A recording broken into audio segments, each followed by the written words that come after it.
Welcome to Bible in a Year, Day 18. Genesis chapter 39. Joseph and Potiphar's wife. Now Joseph had been brought down to Egypt, and Potiphar, an officer of Pharaoh, the captain of the guard, an Egyptian, had brought him down from the Ishmaelites who had brought him down there.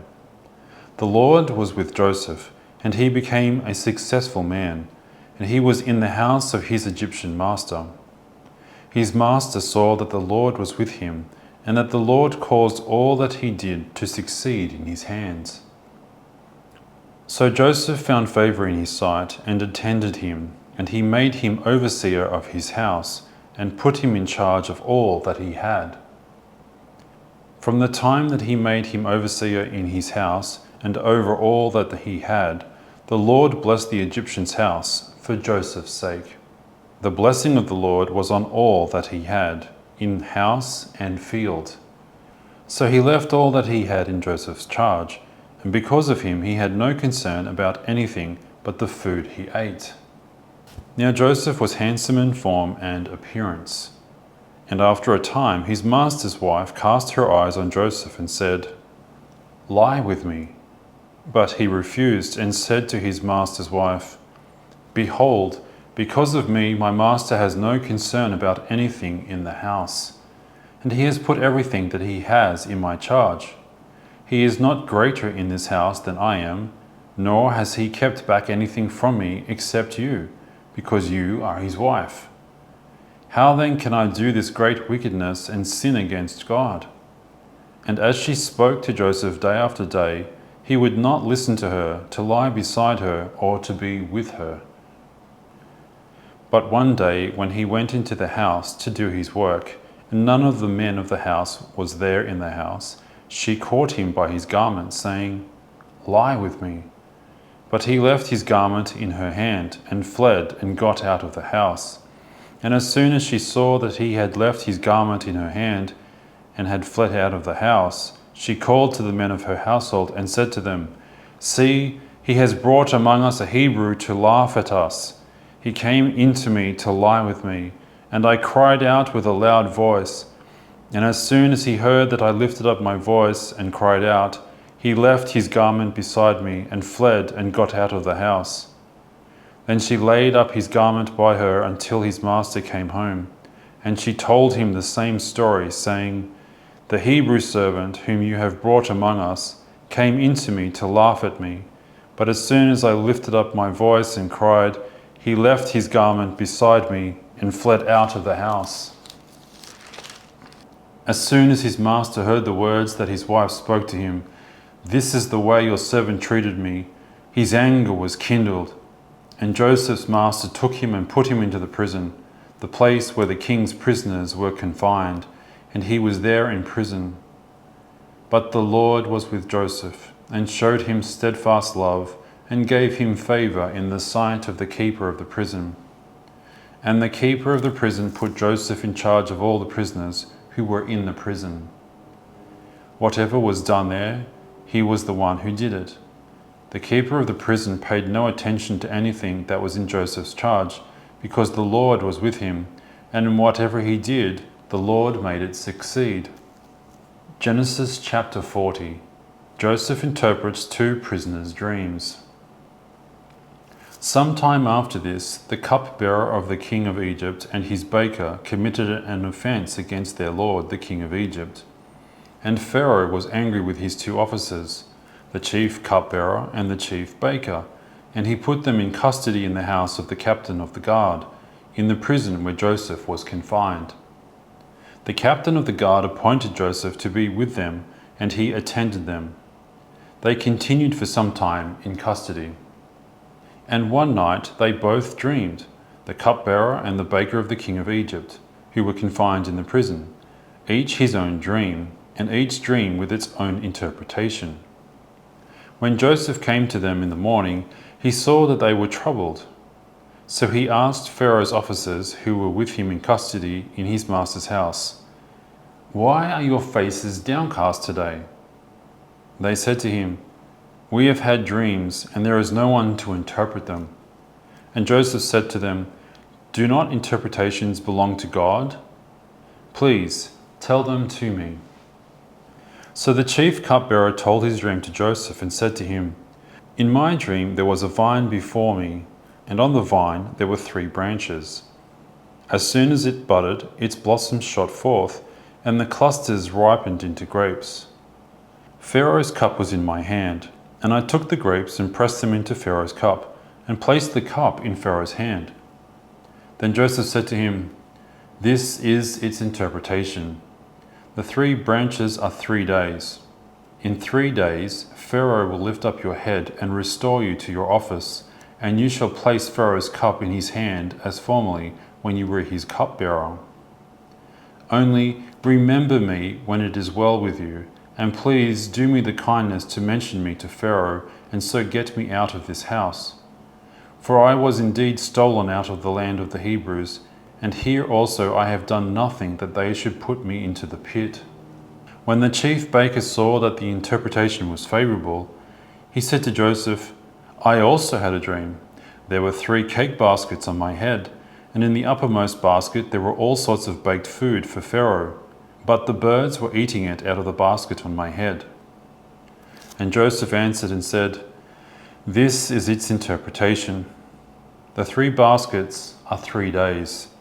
In 3 days Pharaoh will lift up your head from you and hang you on a tree, and the birds will eat the flesh from you." On the 3rd day, which was Pharaoh's birthday, he made a feast for all his servants, and lifted up the head of the chief cupbearer and the head of the chief baker among his servants. He restored the chief cupbearer to his position, and he placed the cup in Pharaoh's hand. But he hanged the chief baker, as Joseph had interpreted to them. Yet the chief cupbearer did not remember Joseph, but forgot him. Psalm 18. The Lord is my rock and my fortress. To the choir master, a psalm of David, the servant of the Lord, who addressed the words of this song to the Lord on the day when the Lord delivered him from the hand of all his enemies and from the hand of Saul, he said, "I love you, O Lord, my strength. The Lord is my rock and my fortress and my deliverer, my God, my rock, in whom I take refuge, my shield and the horn of my salvation, my stronghold. I call upon the Lord, who is worthy to be praised, and I am saved from my enemies. The cords of death encompassed me, the torrents of destruction assailed me, the cords of Sheol entangled me, the snares of death confronted me. In my distress I called upon the Lord. To my God I cried for help. From his temple he heard my voice, and my cry to him reached his ears. Then the earth reeled and rocked. The foundations also of the mountains trembled and quaked, because he was angry. Smoke went up from his nostrils, and devouring fire from his mouth. Glowing coals flamed forth from him. He bowed the heavens and came down. Thick darkness was under his feet. He rode on a cherub and flew. He came swiftly on the wings of the wind. He made darkness his covering, his canopy around him, thick clouds dark with water. Out of the brightness before him, hailstones and coals of fire broke through his clouds. The Lord also thundered in the heavens, and the Most High uttered his voice, hailstones and coals of fire. And he sent out his arrows and scattered them. He flashed forth lightnings and routed them. Then the channels of the sea were seen, and the foundations of the world were laid bare at your rebuke, O Lord, at the blast of the breath of your nostrils. He sent from on high, he took me, he drew me out of many waters. He rescued me from my strong enemy and from those who hated me, for they were too mighty for me. They confronted me in the day of my calamity, but the Lord was my support. He brought me out into a broad place. He rescued me because he delighted in me. Matthew chapter 12. Return of an unclean spirit. When the unclean spirit had gone out of a person, it passes through waterless places seeking rest, but finds none. Then it says, I will return to my house from which I came. And when it comes, it finds the house empty, swept, and put in order. Then it goes and brings with it 7 other spirits more evil than itself, and they enter and dwell there, and the last state of that person is worse than the first. So also will it be with this evil generation. Jesus' mother and brothers. While he was still speaking to the people, behold, his mother and his brothers stood outside, asking to speak to him. But he replied to the man who told him, "Who is my mother, and who are my brothers?" And stretching out his hand toward his disciples, he said, "Here are my mother and my brothers. For whoever does the will of my Father in heaven is my brother and sister and mother." Matthew chapter 13, the parable of the sower. That same day Jesus went out of the house and sat beside the sea, and great crowds gathered about him, so he got into a boat and sat down. And the whole crowd stood on the beach. And he told them many things in parables, saying, "A sower went out to sow, and as he sowed, some seeds fell along the path, and the birds came and devoured them. Other seeds fell on rocky ground, where they did not have much soil, and immediately they sprang up, since they had no depth of soil. But when the sun rose, they were scorched, and since they had no root, they withered away. Other seeds fell among thorns, and the thorns grew up and choked them. Other seeds fell on good soil and produced grain, some 100-fold, some 60, some 30. He who has ears, let him hear." The purpose of the parables. Then the disciples came and said to him, "Why do you speak to them in parables?" And he answered them, "To you it has been given to know the secrets of the kingdom of heaven, but to them it has not been given. For to the one who has, more will be given, and he will have an abundance. But from the one who has not, even what he has will be taken away. This is why I speak to them in parables, because seeing they do not see, and hearing they do not hear, nor do they understand. Indeed, in their case, the prophecy of Isaiah is fulfilled that says, 'You will indeed hear but never understand, and you will indeed see but never perceive. For this people's heart has grown dull, and with their ears they can barely hear, and their eyes they have closed, lest they should see with their eyes, and hear with their ears, and understand with their heart, and turn, and I would heal them. But blessed are your eyes, for they see, and your ears, for they hear.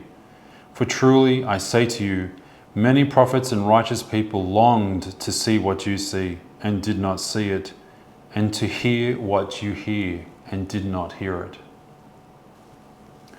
Reflection. When Joseph is sold as a slave to the Egyptian general Potiphar, it would seem that he had hit rock bottom. When things could seemingly get no worse, Joseph goes from being a slave to being a prisoner. Betrayed by his own brothers, sold as a slave, living far from his homeland, and a prisoner in a foreign land, the world turned hard against Joseph. And yet God was still with him, in the midst of his sufferings. Both at Potiphar's house and again in Joseph's imprisonment, the beautiful line is repeated, "The Lord was with him." Genesis 39:3 and 23. Joseph teaches us that contrary to appearances, God's blessing may be upon us precisely in the midst of heartbreaking troubles. The temptation is to see evils and hardships as coming from God, and to see one's success as one's own. Yet Joseph never blames God. Rather, he acknowledges God as his source of success, claiming that his ability to understand dreams needs to be credited to God alone. Do not interpretations belong to God? Genesis chapter 40, verse 8. Do you imitate Joseph's integrity of heart, turning to the one who wants to be with you in your suffering, and attributing success to its ultimate source, God?